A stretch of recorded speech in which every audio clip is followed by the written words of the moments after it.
क्या आप जानते हैं कि भारत की फाइनेंशियल कैपिटल कभी एक शहर नहीं थी। ये समुद्र में बसे सिर्फ 7 अलग अलग आइलैंड थे।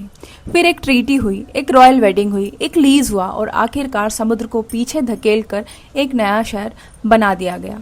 आखिर ऐसा कैसे हुआ? ये 7 आइलैंड थे: Bombay island, Colaba, old women's island, little Colaba, Mazagaon, Mahim, Parel और वर्ली। शुरुआत में ये द्वीप स्थानीय हिंदू शासकों के अधीन थे। बाद में ये गुजरात सल्तनत के नियंत्रण में आ गए।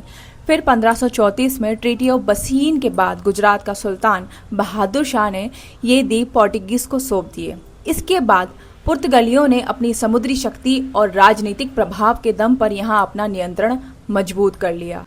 फिर 1661 में पोर्टुगल की प्रिंसेस कैथरीन ऑफ ब्रेगेंजा की शादी इंग्लैंड के किंग चार्ल्स II से हुई और ये पूरे आइलैंड डाउरी में इंग्लैंड को दे दिए गया। जरा सोचिए, जिस जमीन पर लोग पीढ़ियों से रह रहे थे उसका अधिकार एक शाही विवाह के साथ बदल गया। लेकिन कहानी यहीं खत्म नहीं हुई। 1668 में चार्ल्स II ने ये 7 आइलैंड ईस्ट इंडिया कंपनी को सिर्फ 10 पाउंड पर ईयर की लीज पर दे दिए। इसके बाद ब्रिटिश ने सिर्फ शासन नहीं किया, उन्होंने समुद्र का नक्शा बदलना शुरू कर दिया। 18वीं सदी के आखिर से लेकर 19वीं सदी तक चले कई लैंड रिक्लेमेशन प्रोजेक्ट्स, जिनमें हॉर्नबाय वेलार्ड सबसे महत्वपूर्ण परियोजनाओं में से एक था। इन 7 आइलैंड को जोड़कर आज की मुंबई की नींव रखी गई।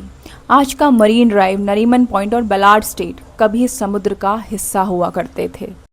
मुंबई सिर्फ बसाई नहीं गई, उसे समुद्र से गढ़ा गया।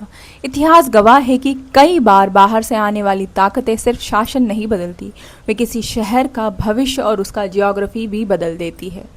ऐसी फैक्ट बेस्ड हिस्ट्री के लिए प्लीज़ फॉलो करिए। जय महाराष्ट्र, जय भारत, जय माँ भवानी।